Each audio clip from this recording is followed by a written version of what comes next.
السلام علیکم ورحمۃ اللہ وبرکاتہ۔ وعلیکم السلام۔ اعوذ باللہ من الشیطان الرجیم، بسم وعلیکم اللہ السلام ورحمۃ اللہ۔ الرحمن الرحیم۔ للرجال نصیب مما ترک الوالدان والاقربون وللنساء نصیب مما ترک الوالدان والاقربون مما قل منه وكثر نصیبا مفروضا۔ مردوں کے لیے حصہ ہے جو ماں باپ اور رشتہ دار چھوڑ گئے، اور عورتوں کے لیے اس میں سے حصہ ہے جو ماں باپ اور رشتہ دار چھوڑ گئے،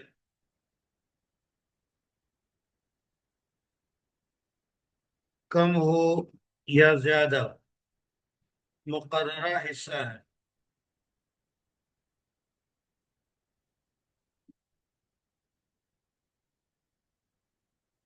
اللہ تعالی نے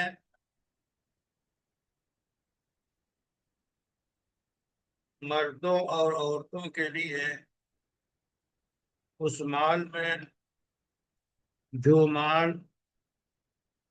کوئی چھوڑ کر جاتا ہے،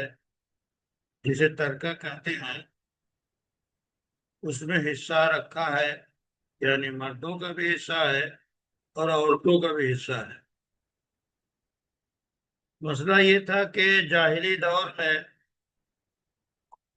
عورتوں اور بچوں کو وراثت سے محروم کر دیتے تھے، حصہ نہیں دیتے تھے۔ اس آیت کریمہ میں اس بری رسم کو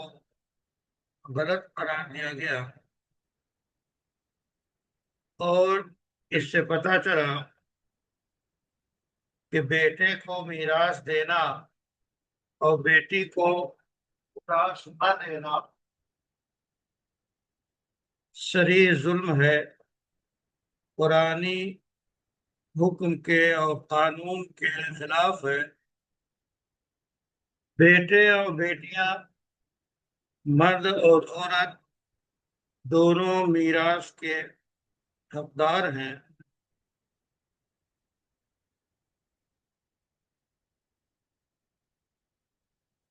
اور انسانی معاشرے کا بھی پتہ چلتا ہے کہ اسلامی رہنمائی اور شریعت کے نور سے پہلے جاہلیت کے اندھیرے میں ایک انسان دوسرے انسان کو کس طرح پریشان کرتا تھا اور ان کے حقوق کو دباتا تھا، اور معصوم بچوں کو، یتیموں کو اور عورتوں کو مال سے اور وراثت سے محروم کر دیتا تھا۔ اسی سے ملی دوسری آیت ہے کہ وَإِذَا حَضَرَ الْقِسْمَةَ أُولُو الْقُرْبَى وَالْيَتَامَى وَالْمَسَاكِينَ فَارْزُقُوهُم مِّنْهُ وَقُولُوا لَهُمْ قَوْلًا مَّعْرُوفًا، کہ جب وراثت کی تقسیم ہونے لگے اور اس وقت بہت سے رشتہ دار اور یتیم، مسکین اور فقیر جمع ہو جائیں، تو اس مال میں سے انہیں بھی کچھ دے دو اور ان سے اچھی بات کہو۔ مطلب واضح ہے کہ جب کسی کے مرنے کے بعد اس کے مال کی تقسیم اس کے حقداروں میں اور رشتہ داروں میں ہو رہی ہو، تو تقسیم کا ایک ہنگامہ اور ایک مجمع دیکھ کر کہ مال کی تقسیم ہو رہی ہے، جب بہت سے ایسے لوگ آ جائیں کہ جن کا وراثت میں کوئی حصہ نہیں ہے، مگر وہ رشتہ دار ہیں محتاج ہیں، فقیر ہیں، تو ان کے ساتھ کیا معاملہ کیا جائے؟ تو ظاہر ہے کہ وراثت کے مال میں سے تو کچھ نہیں دیں گے، لیکن اپنے طور پہ ان کی مہمانداری کر دیں، تھوڑی بہت کچھ چیز دے دیں، اور اس طرح ان سے کہا جائے کہ یہ چیزیں لیجیے، آپ کے لیے پیش ہے۔ یعنی وہ ایک امید کے ساتھ جمع ہوں، تو ان کو مایوس نہیں لوٹانا چاہیے، بلکہ اپنے طور پہ ان کو کچھ چیزیں دے دینی چاہیے، کچھ پیسے ہیں، اشیاء ہیں، جس سے وہ خوش ہو جائیں اور وہ چلے جائیں۔ لیکن ظاہر ہے کہ ان کا وراثت میں کوئی حصہ نہیں ہے، اور وراثت کے مال میں سے نہیں دے سکتے، اللہ کے سارے ورثاء مل کر کچھ اتفاق و اتفاق اگر دینا چاہے تو وہ مسئلہ الگ ہے۔ تو دیکھیے، اس میں غیر وارثوں کو وراثت کے مال میں سے کچھ دینے کا جو حکم ہے، یہ مستحب ہے، اور اس سلسلے میں ابن سیرین سے یہ مروی ہے کہ حضرت عبیدہ میراث تقسیم کی تو کسی آیت پر عمل کرتے ہوئے ایک بکری ذبح کروا کر کھانا پکوایا اور یتیموں میں تقسیم کرا دیا، اور کہا کہ اگر یہ آیت نہ ہوتی تو میں یہ سب خرچہ اپنے مال سے کرتا۔ اسی طرح قرطبی میں جو تفسیر مشہور ہے، عبیدہ سلمانی اور امام محمد ابن سیرین دونوں نے کیا اس پر عمل۔ اس سلسلے میں مشہور کتاب درر منصور ہے، جس میں عبد الرحمن ابن ابو بکر کا واقعہ نقل کیا گیا کہ جب وہ والد محترم کی میراث تقسیم کی تو اسی مال میں سے ایک بکری ذبح کروا کر کھانا پکوایا۔ جب یہ بات ام المومنین سیدہ عائشہ رضی اللہ تعالی عنہا کو معلوم ہوئی تو انہوں نے فرمایا کہ عبد الرحمن نے قرآن پر عمل کیا۔ تو اس سے پتہ چلا کہ یہ حکم مستحب ہے، اور ایسا ہوتا ہے کہ کبھی کوئی بیٹا یتیم بچے چھوڑ کر مر جاتا ہے اور اس کے بعد کا انتقال ہو جاتا ہے، تو یتیم بچہ چونکہ پوتا بنتا ہے، اور چچا یعنی فوت ہونے والے کا دوسرا بیٹا موجود ہونے کی وجہ سے یہ پوتے دادا کی میراث سے محروم ہو جاتے ہیں، تو دادا کو چاہیے ایسے پوتوں کی وصیت کر کے مال کا مستحق بنا دیں۔ اگر دادا نے ایسا نہیں کیا ہو تو وارثوں کو چاہیے کہ اوپر والے حکم پر عمل کرتے ہوئے اپنے حصہ میں سے اسے کچھ دے دیں۔ اس حکم پر عمل کرنے میں مسلمانوں میں بہت سی جو ہے ضعف اور کمزوری پائی جاتی ہے، بلکہ اس حکم کا علم بھی بہت کم لوگوں کو ہوتا ہے۔ لیکن یہ یاد رہے کہ نابالغ اور غیر موجود وارثوں کے حصے میں سے دینے کی اجازت نہیں ہے۔ مسئلہ صرف یہ ہے کہ جب وراثت کی تقسیم کے وقت کچھ ایسے رشتہ دار جن کو وراثت میں حصہ نہیں ہے وہ آ جائیں، یا یوں ہی عام محتاج اور فقیر لوگ جمع ہو جائیں، تو ان کے ساتھ کیا برتاؤ کیا جائے؟ تو برتاؤ کرنے کا مطلب یہ ہے کہ ان کے ساتھ خسروئی سے اور بہتر انداز میں پیش آیا جائے، کچھ ان کو ان کی تواضع کی جائے، کھانا وغیرہ کھلا دیا جائے، لیکن اصولی طور پہ ایسا کرنا مستحب ہے، اور مستحب بھی اس وقت ہے جب کہ تمام ورثہ جو اصل حقیقی وارث ہیں اس مال کے، ان سب کی اجازت ہو تو ٹھیک ہے، بریانی بھی پکا کے ان کو کھلا دیں، جیسا کہ کئی واقعات میں نے نقل کیا کہ عبد الرحمن ابن ابی بکر، ام المومنین سیدہ عائشہ کے فادر، انہوں نے ایک بکری ذبح کروائی اور کھانا پکوا کر لوگوں کو کھلا دیا، تو ام المومنین سیدہ عائشہ رضی اللہ تعالی عنہا نے کہا، انہوں نے قرآن کے حکم پہ عمل کیا، تو یہ ظاہر ہے کہ ان کو کچھ لے دے دو اور مجھ سے سلوک کر دو، اگر تمام ورثہ کی اجازت ہے تو کوئی مسئلہ نہیں ہے، لیکن ایسے میں اگر کوئی وارث موجود وہاں نہیں ہے تو اس کے حصے میں سے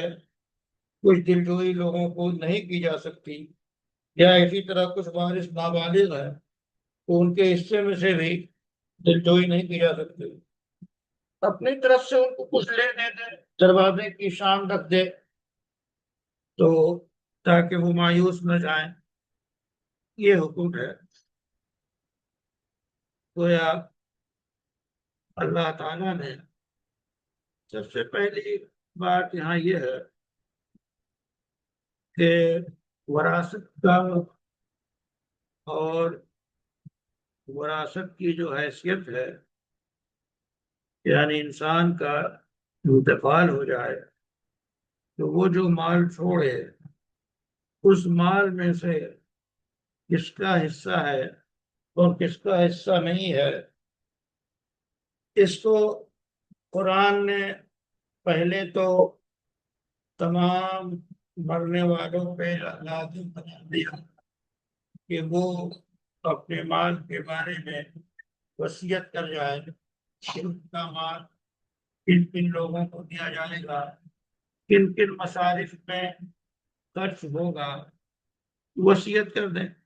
اور یہ وصیت کرنا ضروری تھا، لیکن وصیت کی آیات کے بعد پھر میراث کی آیات مکمل نازل ہو گئی کہ اللہ تعالیٰ کی طرف سے متعین کر دیا گیا کہ مرنے والے کے مال میں کس رشتہ دار کا کتنا حصہ ہے، حصے تک بنا دیے گئے، اور اللہ کی طرف سے یہ مقررہ قانون قرار دیا گیا۔ اب وراثت کے مطابق میراث کی تقسیم، ترکے کی تقسیم فرض ہے، ایسا فرض جو دلیل قطعی قرآن کریم سے ثابت ہے، احادیث سے ثابت ہے، تو یہ مکمل ایک قانون ہے۔ وراثت کا قانون جاری کرنا امت اسلامیہ پہ فرض ہے، ہر فرد پہ جس سے اس کو سابقہ پڑے یہ فرض عائد ہوتا ہے۔ اس سلسلے میں جو ہندوستانی معاشرے میں کمی پائی جاتی ہے اور قرآن حکم کی خلاف ورزی پائی جاتی ہے، وہ یہ ہے کہ مرنے والے کے جو بیٹے ہوتے ہیں ساری جائیداد اور دولت پہ جو باپ چھوڑ کے گیا ہے اس پہ قابض ہو جاتے ہیں اور آپس میں تقسیم کر لیتے ہیں، اور بہنوں کو حصے سے محروم کر دیتے ہیں اور ان کا کوئی حصہ نہیں لگتا، اور اگر کوئی کچھ کہے تو وہ کہتے ہیں کہ ارے ہم نے اس کی شادی کی اور کسی گھر سے اس کی شادی ہوئی، اس کے اخراجات آئے، اسے جہیز دیا گیا، اچھا خاصا مال خرچ ہوا، تو وہ کافی ہے، اب اس کا کیا حق؟ تو یہ حق کے خلاف بات ہے، قرآن حکم کے خلاف ہے۔ جہیز دینا لینا یہ آپ کا کام ہے، کیوں دیا آپ نے، جہیز کے احکام الگ ہیں، وہ سب لینا دینا الگ مسئلہ ہے، لیکن جو وراثت ہے، قرآن نے جو لڑکیوں کا، بیٹیوں کا، بہنوں کا بیویوں کا، ماؤں کا جو حصہ مقرر کر دیا ہے اس کی خلاف ورزی کرنا حرام ہے اور اس قانون کو کرنا ضروری ہے۔ بلکہ یہ ہوتا ہے کہ اگر کبھی کسی بھائی کی طرف سے پیشکش ہوئی کہ بہن کو حصہ دے دے اور وہ دینے لگے تو بہن شرمیلے انداز میں کہتی ہے ارے بھائی اس در پہ تو مجھے آنا جانا ہے مستقل، کیسا لینا دینا۔ تو اس انداز سے بہن کی طرف سے جو بات کہی جاتی ہے قانونی طور پہ یہ انکار اور وراثت نہ لینے سے انکار نہیں مانا جائے گا، بلکہ یہ رواج اور رسم کے مطابق اس کی طرف سے یہ انکار ہے، اس کو انکار نہیں مانا جائے گا، اس کا حصہ ضروری رہے گا، ساقط نہیں ہوگا۔ اس انکار کو مانیں گے کہ مثلا کیش پیسے ہیں وراثت میں، کئی لاکھ روپے بہن کے بنتے ہیں، وہ کئی لاکھ روپے بہن کے اکاؤنٹ میں منتقل کر دیجئے، بہن کے ہاتھ میں رکھ دیجئے، اس کو قبضہ دلا دیجئے، اور جو زمین اور جائیداد ہے اس کے نام رجسٹری کر دیجئے۔ اس کے بعد وہ بہن کہے کہ بھائی مجھے اس کی ضرورت نہیں ہے، آپ لوگ لے لیں، تو قبضہ مکمل ہونے کے بعد شاید ہی کوئی ایسی بہن ہو جو واپس کرے۔ جب اس کو پیسے مل جائیں، قبضہ ہو جائے، یا جو زمین ہے، جائیداد ہے، دکان ہے، مکان ہے، اس کے حصے کا رجسٹری اس کے نام کر دی جائے، اس کے بعد پھر وہ کہے کہ آپ لے لیجئے، تو بول تو ایسی کون بیوقوف بہن ہوگی جو کہے گی اچھا خاصا مال جو اس کا حق ہے، اس کے باپ کا چھوڑا ہوا مال ہے، اللہ کی طرف سے اس کو دیا گیا ہے، اسے کون چھوڑے گی؟ لیکن اس کے بعد اگر وہ دستبردار ہو جائے تو اس دستبرداری کا جو ہے اعتبار ہوگا۔ اور یہ بات حضرت مولانا قاضی مجاہد الاسلام قاسمی، سابق صدر آل انڈیا مسلم پرسنل بورڈ اجلاس کے بورڈ کے بڑے بڑے اجلاس میں بڑی جرأت کے ساتھ اور قوت کے ساتھ رکھتے تھے کہ اب اگر قبضہ دلانے کے بعد اگر وہ واپس کرتی ہے تب سمجھا جائے گا کہ وہ واپسی ہے۔ اس لیے ہندوستان میں اچھے خاصے دیندار جو گھرانے کہلاتے ہیں وہاں بھی بیٹیوں کو، عورتوں کو وراثت کے اس حصے سے جو قرآن نے اس طرح فرض کیا ہے، جس طرح نماز فرض ہے، جس طرح زکوٰۃ فرض ہے، اسی درجے میں یقیناً اللہ کا حکم ہے، فرض ہے، اس فرض کی خلاف ورزی کرتے ہیں، اور جو مال بہن کا یا کسی خاتون کا مردوں کے پاس رہ جاتا ہے، وراثت میں دیا نہیں جاتا ہے، وہ مال حرام ہے۔ وہ ایسا ہے جیسا کہ غصب کر لیا ہو، غصب کر کے اس مال پہ بیٹھے ہیں۔ تو اگر بھائیوں نے بہنوں کا حصہ نہیں دیا اور تجارت میں بہن کا مال ملا ہوا ہے، گھر میں بہن کا حصہ ہے، جائیداد اور کھیت میں بہن کا حصہ ہے، اور اس کو نہیں دیا تو یہ مال حرام ہے۔ یہ بغیر کسی اس کے صاف دو ٹوک لفظوں میں حرام مال کو اپنے مال میں ملا لیا ہے، غصب کر لیا ہے۔ غاصب کا حکم ہے ان بھائیوں کو اور ان مردوں کا جو کہ بہنوں کا اور عورتوں کا حصہ نہیں دیتے۔ اس لیے جمعے کے خطبوں میں، عام بیانات میں وراثت کے بیان، قرآن کا جو بیان ہے وراثت کے سلسلے میں، اس کو تفصیل سے بیان کرنا چاہیے، کھول کھول کر سمجھانا چاہیے کہ یہ فرض ہے۔ اور ایسا ہوا تجربے کے طور پہ ممبئی کی مساجد میں رمضان کے دروس قرآن میں جو وراثت کے آیات کو بیان کیا گیا، اور کئی روز ظاہر ہے کہ آیات لمبی ہیں اس سلسلے میں، کئی روز تک یہ سلسلہ چلا، تو بہت سارے لوگوں نے بعد میں رابطہ کیا اور پوچھا کہ ہم کو یہ معلوم نہیں تھا کہ وراثت کا مسئلہ براہ راست قرآن میں بیان کیا گیا ہے، اللہ نے فرض کیا ہے، اور بڑی غلطی ہوئی، اور انہوں نے پھر مال جو حصہ بنتا ہے وراثت کے حساب سے بہنوں کا یا جس بھی خاتون کا،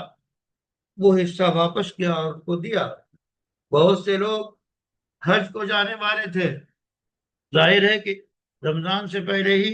فارم وغیرہ بھر دیے جاتے ہیں حج کے، تو حج کا جن لوگوں نے ارادہ کر لیا تھا وہ کہنے لگے اس کا مطلب یہ ہے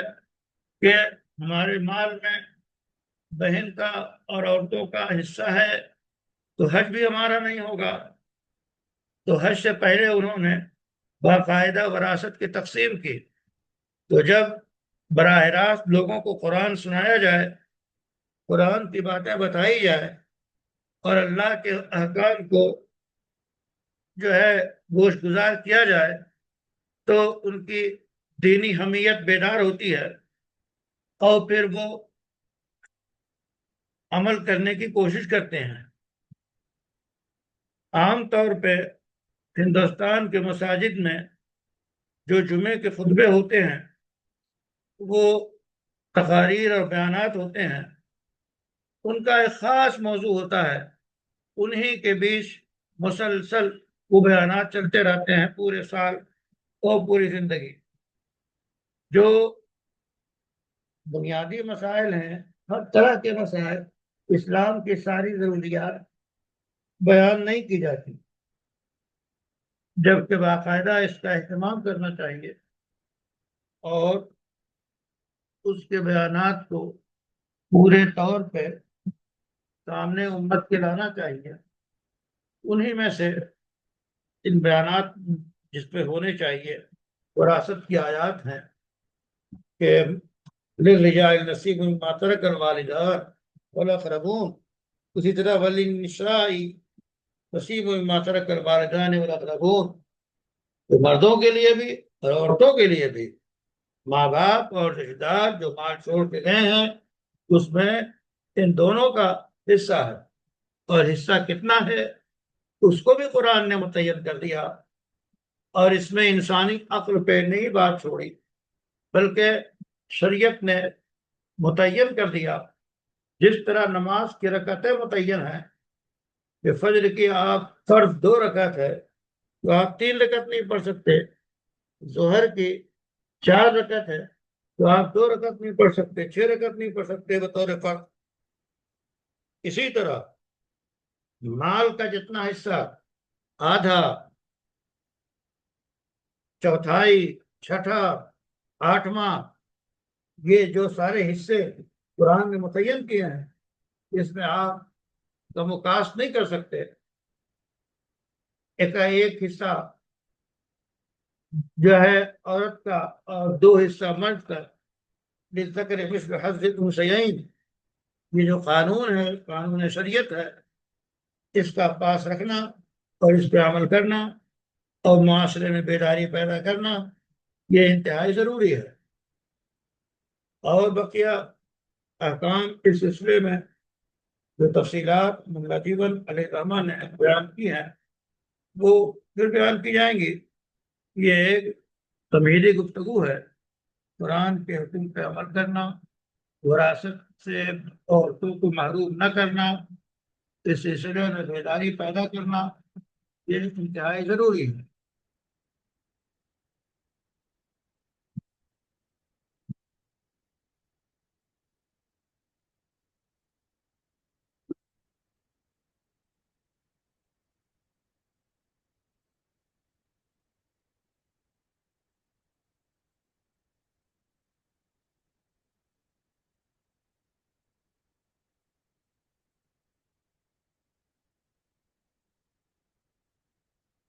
جی مولانا حکیم کوثر صاحب۔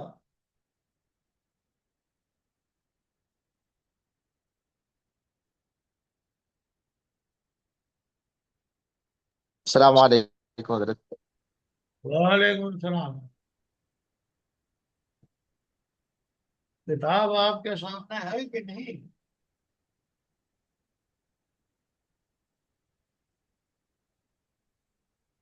ادھر سن رہا باہر آیا ہے حضرت. اور سید عبد الرحمان.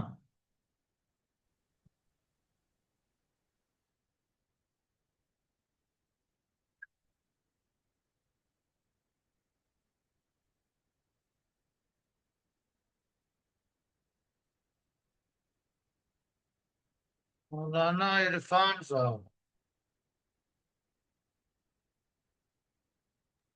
جی السلام علیکم. وعلیکم.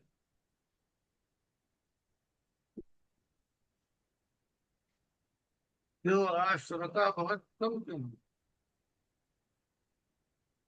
جی